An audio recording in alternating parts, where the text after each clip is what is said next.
Brock Beard back on the Ben Schneider Show. Brock, great to see you. How are you doing? Doing great. Thank you for having me. Yeah, it's great to hear. Obviously, a lot's happened since we last talked. It's been a while, actually, since I've done one of these episodes here. So thank you for being willing to be the first guest on the relaunched version of the show, I guess you could say. But I want to start actually with a topic that I wasn't expecting to bring up until you published a new video on your YouTube channel today. And I say today is we're recording this. It's going to take me a couple days in all likelihood to get this up on my channel. But I want to talk about the video you published about Atlanta and the debate between what makes a good finish, what makes a good race, and conversation that I think maybe doesn't get talked about often enough when we look back at some older races and classic finishes. So I guess just to start off, what kind of inspired you to put that video together? Certainly, I think in the aftermath of any like dramatic finish that we have in NASCAR, and I think we are getting some really competitive races and certainly some competitive finishes these last couple of years, and the constant surprise about how the next gen car performs at the mile-and-a-half tracks, and then in the middle of all this, this reconfiguration of Atlanta, which honestly. As I said in the video, I'm not a big fan of still. I mean, the kind of racing it hasn't sold me entirely yet.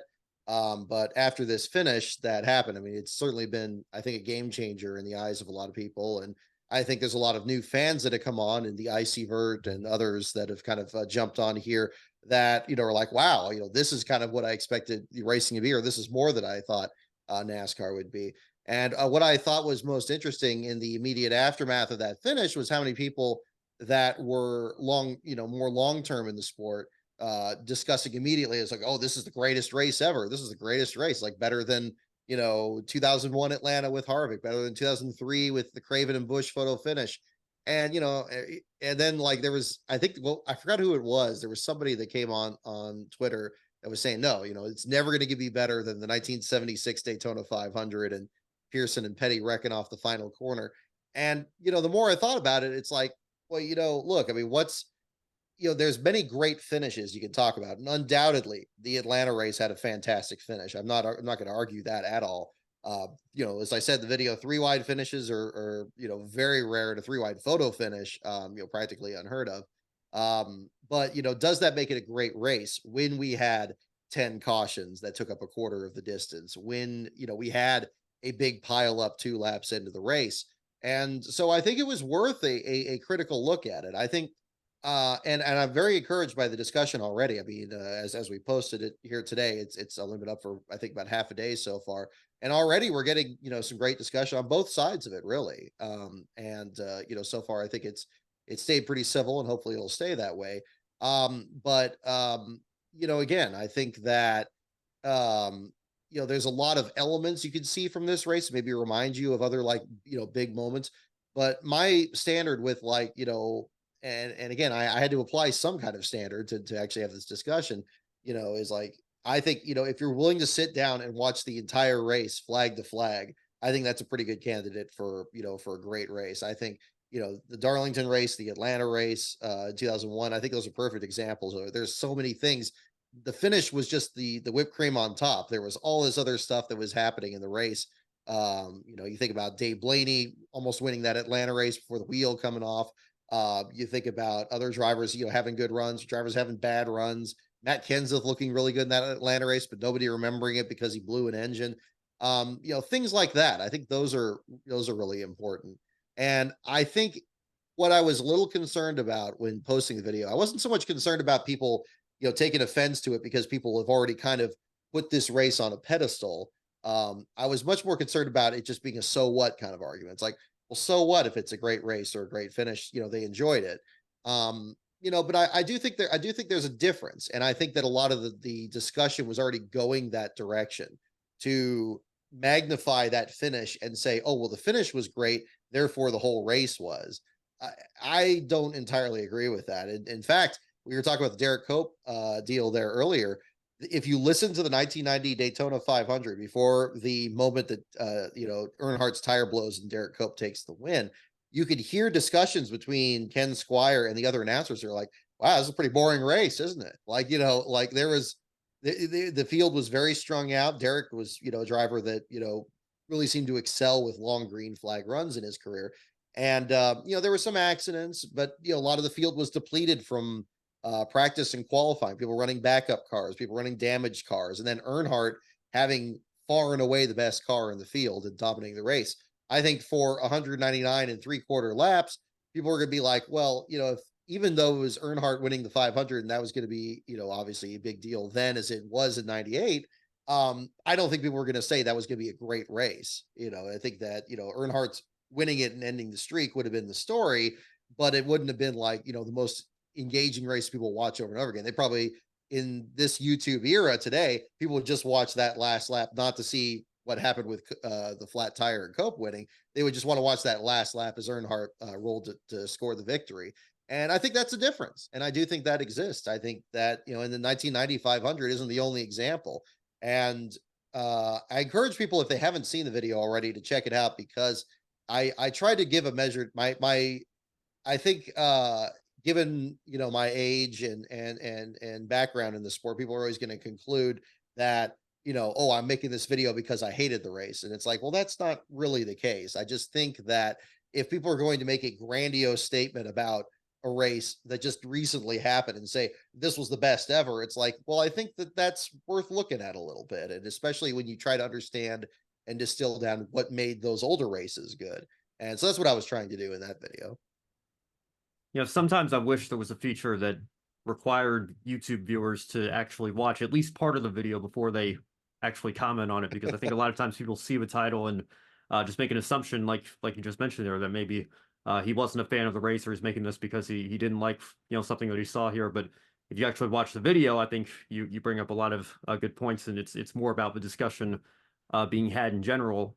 I actually, so to get ready for the show, I reread both JD and Cope in the last couple of weeks here, and was reminded that JD McDuffie got a nice feature. I think it was in 1985 during the Daytona 500, and I'm just trying to picture, like, what would the reaction on Twitter be today if they took 5 minutes to interrupt the race broadcast to do a feature on a driver like that. And I think that fans probably would be unhappy that they were interrupting the racing action Oh yeah. for that. But maybe that speaks to the absolute dominant. I think Bill Elliott was in the lead by a mile at the time, and the fact that the network was able to do that is maybe proof that the racing, we always look at the good old days through rose-colored glasses or whatever, but it's not always necessarily the case that the older was better. That's a perfect example. I mean, and I'll tell you this: look, if there was a 5 minute segment in the middle of a race, I'd be one of the ones complaining too. So, but yeah, that's a fantastic example. Yeah, I mean, Elliott dominated that race. Even when you see all these old, I was thinking back to like ESPN when they did their 20 years in NASCAR program after they had to leave the sport in 2000. Of course, they were the network that was really tracking, at least the big moments from the Winston Million that year, and Elliott winning the 500 was the first stage of that. But even when they discuss that in hindsight, it's again the same scenario. You're just pretty much just showing the finish of Elliott scoring the win and saying, well, yeah, he dominated this. And then that's over in 10 seconds. They're not going to go moment by moment in that race the same way they would, for example, another race that I think kind of qualifies as a great race, the Southern 500 that year, which had all kinds of crazy stuff happening around Elliott. And you're just on the edge of the seat wondering if Elliott's not only going to win the race, but if he can dodge all this attrition that's around him that's happening in there. And I think those are a couple races that, yeah, I mean, both of them were very significant. One of them, had more at stake in the case of it there. But would you really consider both of them to be great races? Yeah, not necessarily. So yeah, I mean, I think that's another way to certainly look at it. And I'm interested to get your thoughts on this angle of it as well, because, probably the most controversial Jeff Gluck good race poll vote that I've ever cast was the 2022 Coke 600, which people already, put up as one of the all-time instant classics of the last couple of years. I think it was like 92% yes on that poll, and I was one of the 8% that voted no. And the reason I voted no was because the question that I saw was it a good race? And for me, Chris Buescher's flip, I think, was the most remembered example. But to me, I didn't like the fact that we saw high attrition, maybe not as high as what we saw in 2005 and the number of cautions that we saw in that edition of the race. But I felt like we were constantly getting bogged down by a lot of caution laps being run and that robbing us of the great racing that we were seeing. And that was the whole point that I made when I was explaining why I voted the way that I did. If the question was there good racing, then absolutely I would have cast a vote for yes. But to me, and I think you saw this to an extent in at Atlanta a couple weeks ago as well, particularly with the what was it, 16 car wreck on the second lap of the race. Hmm. If the race is marred by that much attrition and that many cautions that interrupt the event, then the racing can be as great as humanly possible. It's still going to put a little bit of a damper on the event for me. And it wasn't an all-time terrible race by any means, but I thought about that in that context, and I figured I would probably be in the minority. I was a little shocked to see that it was above 90% and recognized how much of the minority I was in. But that's a distinction that I usually look at as well. Not just was it a good finish or was there good racing out on the track, but trying to look at it through the entire picture of everything that happened and take that all into consideration. Yeah, no, very good point. I mean that race too. I think for that particular 600, I think the surprise was just to have like any level of action at all in Charlotte. I think that there had been, I think the Gen 6 car was terrible at Charlotte. I think the car tomorrow, they finally got that car figured out pretty well there. And I remember 2011, 2012, some pretty solid races out there. Maybe not like all time like greats, but solid enough races. But the Gen 6 car, I don't remember one. I mean, I'm sure I'm overlooking probably really obvious example, whether it was the 550 package or whatever. But I think that people were just like, it was like, wow, I didn't know you could have a good race at Charlotte. And it had just been that long since people could remember something of that nature. I think that almost seemed to be more a reaction to that. And Buscher's flip for sure. I think there was Buscher's flip, and we almost had what we had at Atlanta, where there was like a three wide battle for the lead, and then Austin Dillon got spun out of it and it turned out to be yet another crash. And so it had more going on, and I think people, respond to that. But at what point does it, go from being a race? Does it go from being like a show of skill or strategy or whatnot to just being a demolition derby? I think honestly, going with Jeff Gluckpole, I was surprised by the response to this Phoenix race this week. I know that it's a track that traditionally we haven't seen great racing there, even for the championship these last couple of years. I mean, I'll say that freely, even being there at Phoenix. But I thought this past one, with four different drivers dominating different segments of this race, and a bit of strategy that came into play with Truex trying to kind of outfox them and see if a caution came out, and other drivers that kind of worked their way up there and held on, like the RFK drivers. I was thoroughly engaged in it. I found myself honestly more engaged in what was happening in that Phoenix race than I did in Atlanta. Really, in Atlanta, I just kind of unplugged my brain there and was just started to laugh. That's what reminded me of the 2005 600, is just how much of a mess it was. It's like they're just running over each other, and we're just doing 20 lap sprints from one moment to the next. And I was wondering if that was just in my head, but then I looked at the results and it's like, yeah, there's only like one green flag run longer than that. But I think that's where what we're dealing with in the sport right now. You definitely have a section of the fan base that likes that, where to them, that's the greatest race possible, is all these short sprints, lots of wrecks, lots of cautions, lots of, this and that. And then you have another side of it where, yeah, maybe it's something closer to what's happening under green, and strategy, and trying to work things out there. And I don't know if the perfect race that would get, a lot of people would be somewhere in the middle. I don't even know what that would even look like. But yeah, I think that's something that the sport's really trying to figure out right now. And so again, I don't know how far the video will go towards trying to provide some kind of answer to it. I think people are kind of sharing, there's at least what side of that aisle they're on, at least. But I think that's something that's also the reason that this car and this type of racing is, in the Cup Series particularly, is kind of a Frankenstein of things. It's trying to be all things for all people, and it's not. It's always been kind of hit or miss as to what, if it's been successful at that. But even in spite of that, I mean, again, I thought 90% of the Daytona 500 this year, I was thoroughly engrossed with that, and the Phoenix race were probably the best races of this year. Even, but again, I don't know if they're getting the same anywhere near the same response as that Atlanta race. That hasn't been the case. Yeah, well, I think I even tweeted it up until the big one happened. I said, well, as usual, it was a pretty good Daytona 480, and then it all kind of, Yep.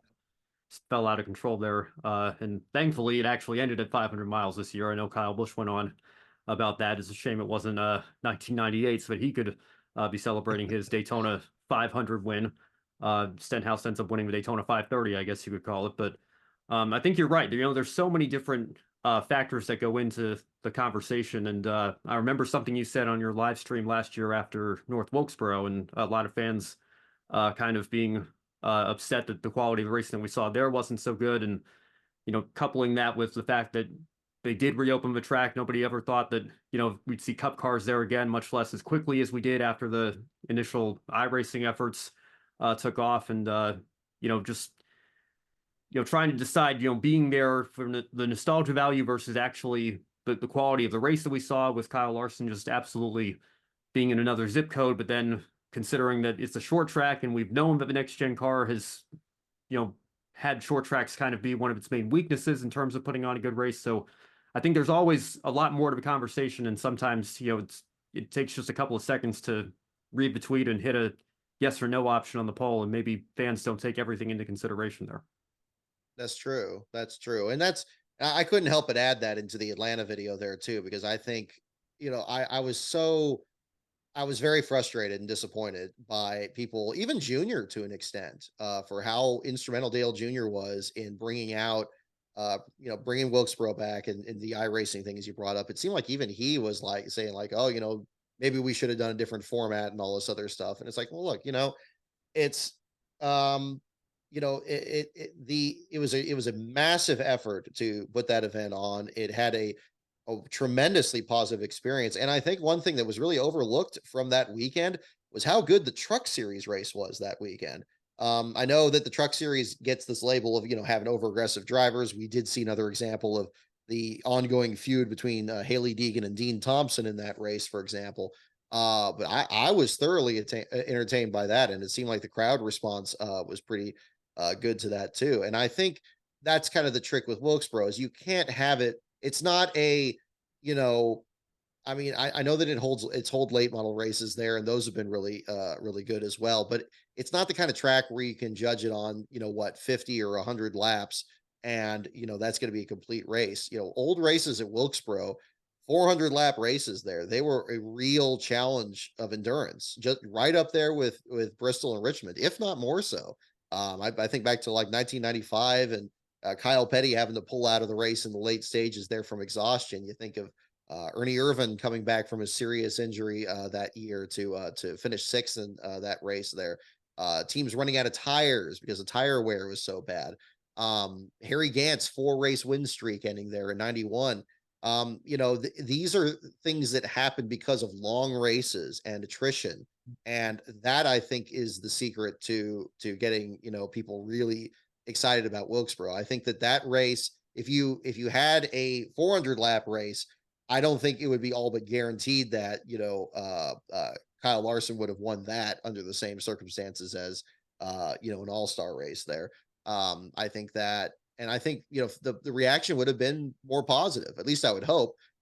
Maybe if it had long green flag runs, it would still be viewed kind of like this Phoenix race was this past weekend. But I think there should be room in the calendar for both. I think that shows the challenge of stock car racing is that it could be anything from running around in the Clash, even though it's an exhibition race, and in the LA Coliseum, to running super speedways and road courses that are multiple miles long and everything in between. But I hope that we're doing the All-Star race at Wilkesboro again this year. I'm sure they're going to throw everything at it to try to make it, to force a crazy race out of it. But I still think that, the best way to do it is to get some longer races out there, get some points paying races out there. I know that's something I'm personally waiting for, and I hope that that's something that's still in the cards because, as I said in the video too, I think what we saw from Atlanta was a perfect example of where the All-Star race should be. If people like 20 lap segments of 3 wide racing and photo finishes and stuff, I can't think of a better venue. That's something that they wanted back in One Hot Night in 1992. And, they had a dramatic finish, and unfortunately, it ended up injuring Davey Allison as a result of it. There, I mean, now with safer barriers and hopefully the continued reinforcement and safety advancements made to the next gen car after some very bumpy years at the start of it. I don't think it would be unreasonable to try something there instead. I think the answer seems kind of obvious at this point. So, but we'll see. Only time will tell. I hope to put the seed out there, and we'll see where it goes. Yeah, well, the last thing I just want to say is I think Commodore even mentioned this on your video. I think the winner a lot of times can sway that opinion as well, because Yes. I remember from the truck race last year kind of being soured on the fact that Kyle Larson also won that. And of course, I know you and I agree on this, not being a fan of cup drivers stealing the wins in the lower divisions there. Um, sometimes I think I'm probably guilty of, letting that dictate my opinion of an Xfinity or truck race in particular. But to that commenter's point as well, you brought up Sonoma 2016. If Denny Hamlin had been the one moving Tony Stewart out of the way and robbing Tony Stewart of what was ultimately going to be his last win, that probably sways the public opinion on that being a good finish and a good race as well. Undoubtedly, which almost did happen. Recall that Denny Hamlin got around Stewart in the chute there, coming Right. before going through the S's, and then Stewart Good had to point. get it back again, which is crazy. But yeah, that would have absolutely changed it. I think, you would have I could hear the boos already well before the I beat your favorite driver era. Yeah, that would have absolutely changed how that race would have been perceived and remembered for sure. And and again, and it's not a bad thing, for NASCAR to have races where maybe it's a middle tier or just not very good, and then have a good finish. That's one of the best things about really auto racing in general. Not, NASCAR doesn't own this, but it seems like it happens disproportionately in stock car racing compared to other circuits. Yeah, I mean, we saw this at Phoenix just this past week in the Xfinity race. Justin Allgaier had that race in his back pocket, and you probably had some portion of the audience that was just leaving, like, oh, this is over. I'm going to go warm up the car. Well, if hopefully they didn't do that in the 4 laps to go, when he backed into the outside wall, just a random piece of debris blows a tire, and that's how fickle, motor racing can be. You can be the top flight driver. You can be a Cup Series guy running in the lower series. And, as much as I'm not a fan of that either, it's some comfort that every once in a while, the bad luck gets back to them too. An errant Tim Schendel can put Kyle Busch into the outside wall, and then suddenly you have a different outcome again, which is why I'm a big fan of lap traffic. I think, the leader shouldn't be shown any quarter by that. But that's yeah, I think that's another way to look at it. I think how the outcome was. I'm loving the comparisons of Suarez, kind of to your point with the Stewart versus Hamlin thing. Suarez to Ricky Craven. I think that that was the first thing that came to my mind too. Was how universally excited everyone was with Suarez. I think it's very rare. We only have like a few drivers, I think, in any era where when they win, even if you're like not a fan of that driver, or maybe you're a fan of them, but they're not your top favorite or whatever, everyone's excited for him. And Suarez just has that aura about him, and which is fantastic. It reminds me of Ricky Craven back in the early 2000s, because everybody was familiar with his injuries that he had in his career, and losing the ride with Hendrick, and everybody was just pulling for him. And I think that's cool to see, and I think that absolutely. I mean, if Blaney or Kyle Busch won this, would this Atlanta finish have as much attention to it? I think it still probably would, because it was 3 wide to photo finish. But Suarez was just that extra piece, on top there, and that's good to see. I think that I think that was probably the biggest positive I drew from the Atlanta race. Is like, wow, look, this is I think back to the 2020 All-Star race when they did it at Bristol, and they were introducing each of the drivers, like each of the biggest names, like Kyle Busch, Brad Keselowski, and every one of them were getting booed. And I'm like, well, this isn't good. These are supposed to be like the best guys in the Cup Series, and like nobody likes them, or at least a big portion of the doesn't like them. I'm glad we got somebody that pretty much everybody likes. So, you take your wins where you can get them. Yeah, for sure. I want to move on here. I want to talk about Sure. what I guess has become another one of the flagship series on your channel, if you will. I think Rise of the Field Fillers maybe a little bit more so, just because there are more episodes and a little bit longer history with that. But I want to talk about 500 Days. Kind of tell me how that project came together and how it evolved from being what was originally just going to be a three-part series to what's now going to be a recap of really the entire 2001 season. Good question. Yeah, that's been quite the adventure all its own.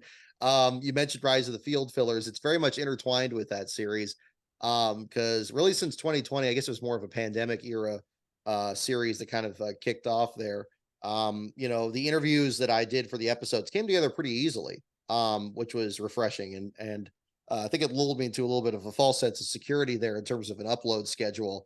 That we got Stan Hoover, we got Dean Arnold, and James Finch, and so forth. They shared these stories, and I felt like the episodes were great, and we're getting good responses. Then we got up to Stanton Barrett's episode, and Stanton Barrett is a very private individual. I don't want to say anything negative about him. There, he's a private individual who's done just had a tremendous life story between both Hollywood and racing, not to mention his father's career in both Hollywood and racing. And I'm like, wow, I really want to kind of, get this going. But he's also a very busy individual too. And he just had a ton of work. And we got to that episode, and he just kept pushing it back, pushing it back. We did an interview once and we didn't really cover everything. And he called me back, and it's like, oh, you should talk about this. You should talk about this. Like, okay, let's set that up. And we just haven't been able to meet. I'm hoping he gets a deal to run Sears Point and I could just meet him face to face. I think that would cover it.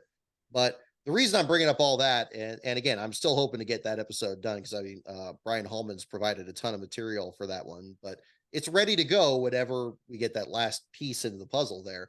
But when that was happening, it's like, okay, I need to come up with something else here to kind of get this going and create some content that maybe isn't as dependent on interviews.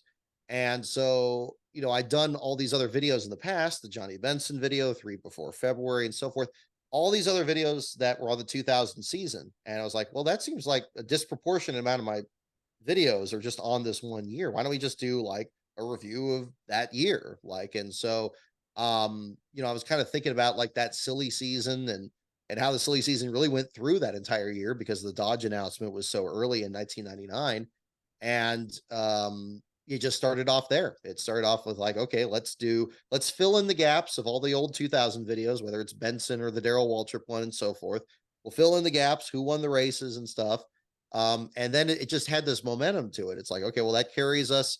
The silly season stories go right into Speed Weeks, and then Speed Weeks goes right into the Daytona 500. And it's like, well, we're gonna have to talk about the Dale Earnhardt accident. And then if we're gonna do that, we can't just end there. I have to talk about what happened at Rockingham. And then really by that point, it's just like, okay, well, I mean, it may as well be the full season. I mean, before the fourth episode was up, I had already decided it was like, okay, we're going to just have to do, I wasn't planning on doing the whole year, but what's great about covering the 2001 season is even that has references to 2000. I'm finding that I'm able to pull, I don't know, I really underestimated how much of an effect that season had on me, I guess, in my memory. And I'm learning so much more about it by revisiting like notes from J Ski and looking at old newspaper articles, that there was even more going on behind the scenes. Because the way I watched the sport back then was not at all the way I watch it now. Not just the last place thing, but just following much more. I mean, I remember going to J Ski back then, but really understanding what was happening behind the scenes, not at all. Yeah, it still is, I feel, a way that kind of ties together the 2000 story. So while the focus is on 2001, and the next episode I'm working on right now on the spring race at Bristol, there's actually going to be a reference to 2000 in the opening that's directly relevant to the story of that race weekend. So, yeah, I think for some reason, I don't know how much further it's going to go from there. I think the momentum will probably peter out by the time we get to New Hampshire and the championship at the end of that year.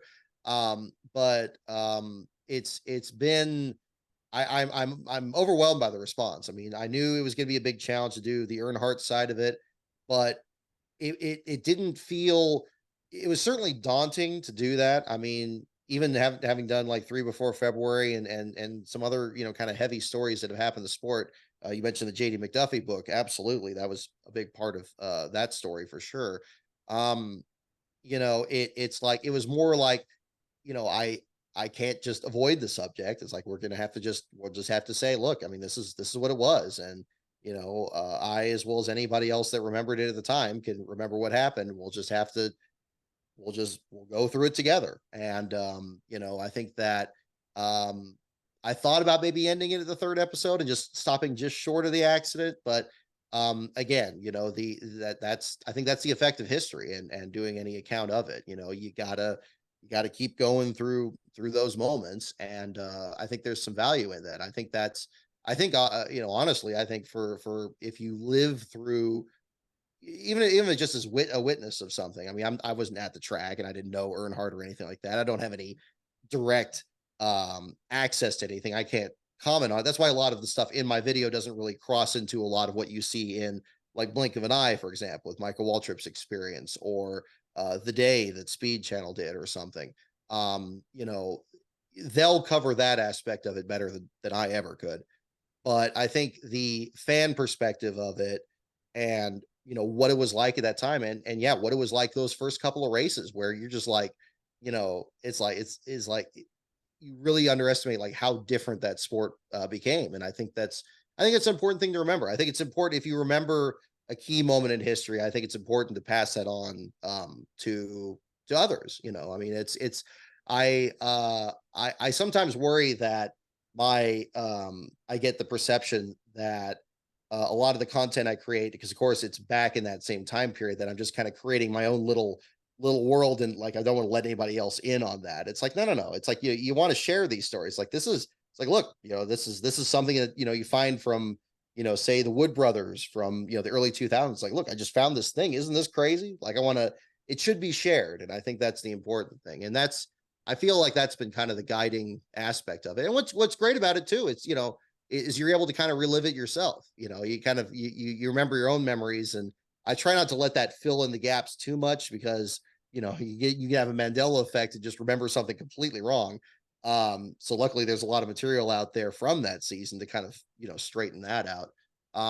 But yeah, I think that's really been for all the, I mean, the drama, and there's plenty more still to go, as everyone well knows from covering anything from the year 2001. It's important to remember, and it's important to share it. And I feel like that. I hope that by the time this series is done, that it'll have accomplished that. Brock, what stood out to me is the kind of a trailer that you put out titled "Next Week," after episode 3 had just wrapped up, and you were telling kind Hmm. of your personal story of what you remember from that day, and how everybody was processing the news and everything. And I think we talked about this a little bit the last time I had you on this show here, but it's eerie to me how similarly I think back to how I felt after the Dan Weldon accident in Las Vegas, and how much unprecedented hype there was surrounding both that edition of the Daytona 500 and the championship race at Las Vegas for IndyCar, and having this larger than life popular figure at the center of everything who tragically loses his life in an accident, and then looking back on all the warning signs before then, and people talking about how could this have been avoided or prevented and everything. Do you see similarities there as well? That's a very good question. Yes, yes. Actually, there's I wasn't doing anything close to like the live streams or anything back then. I don't think the technology, well, it probably existed in 2011, but I wasn't really doing that back then. But I remember recording a video after that. I was going to think like, well, I mean, I almost feel like I need to say something about this, but it wasn't really very coherent. But I do remember it involving the 2001 500, because yeah, the similarities, it's very apt. And I think that momentum I was speaking of in covering excuse me, and doing 500 days is, you know, the hype going into that 500 in 2001. It's the biggest I've ever experienced, ever. Like, and I can't speak for all of NASCAR history. I mean, I started following in 91, didn't really start watching on like a week to week basis till like 99, which is like right when like all that stuff was like kicking off.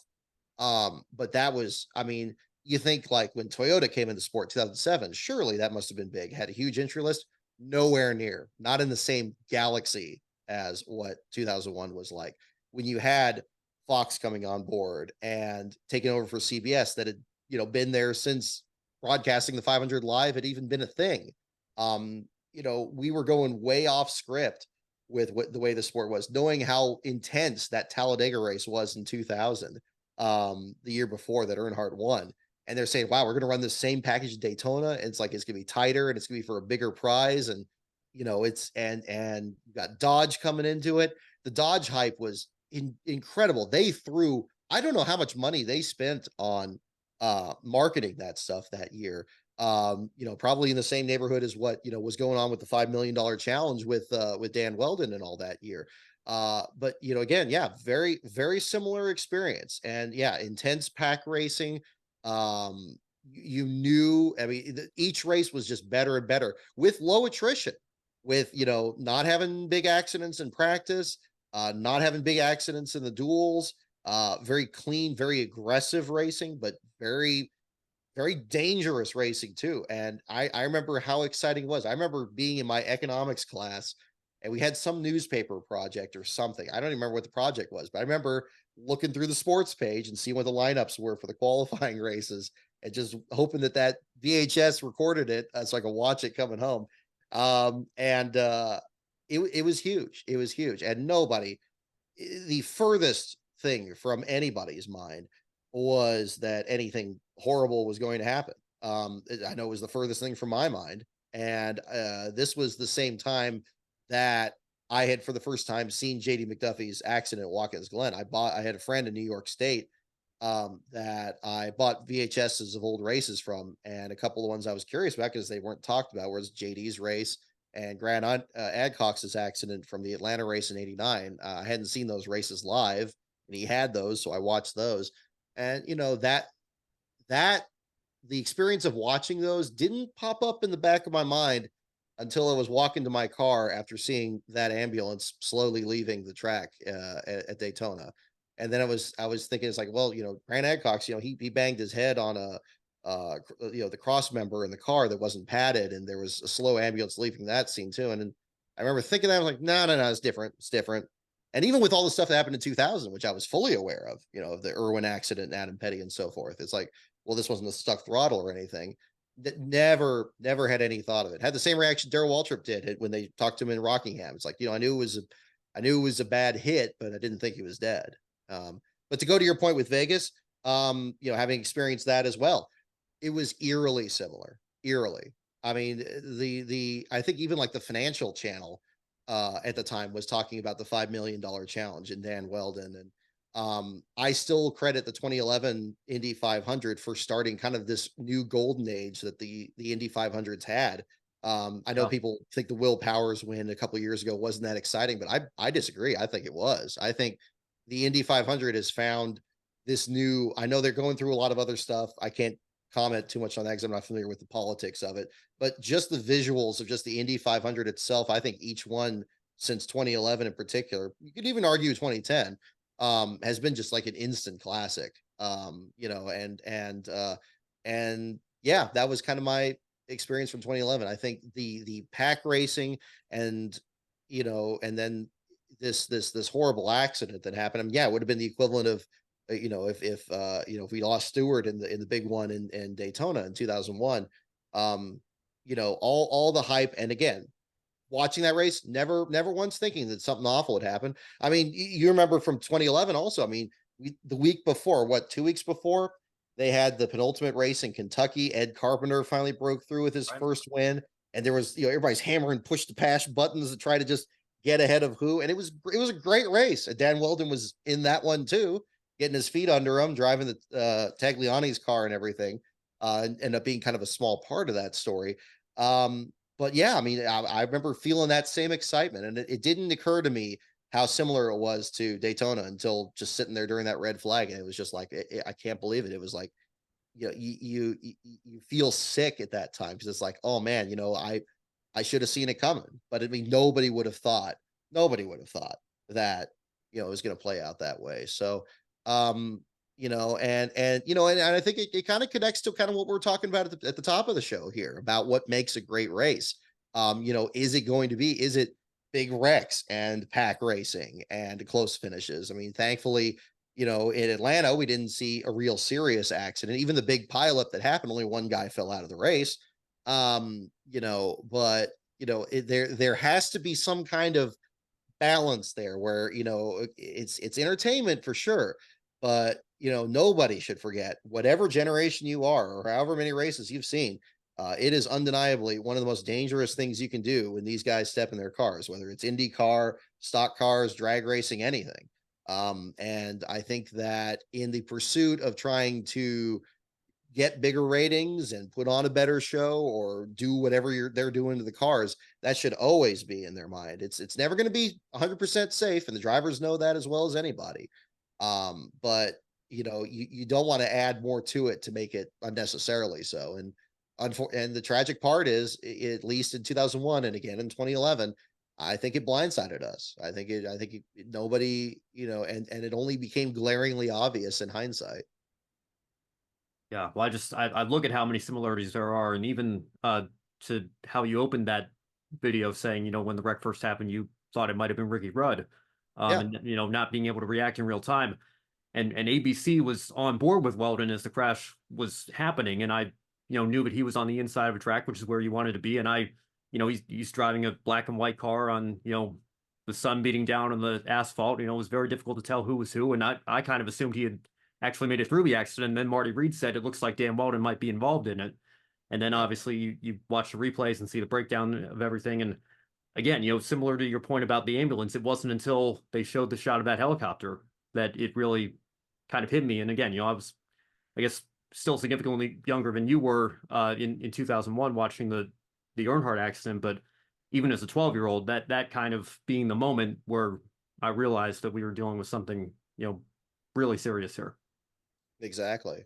Exactly. And that's, I think you would hope that, that there would never be a time, where, fans would have to experience that again. But I mean, it is, it's such a challenging, part of it. I mean, I mean, I don't think it's an exaggeration to say it's the most challenging part of it.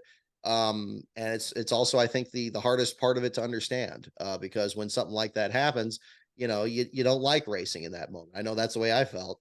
It feels perverse at that time. It's like, what the hell am I watching? Like, Yeah. and then you hope that, that you remember after a time, what you enjoy the sport for. Nobody enjoys the sport for fatalities. I mean, anybody that does, I feel bad for them. But everybody. I mean, what you want is, if even if you like accidents, the best part of the accident is the guy gets out of the car like, like a stunt man and throws their fist in the air. That's the best part.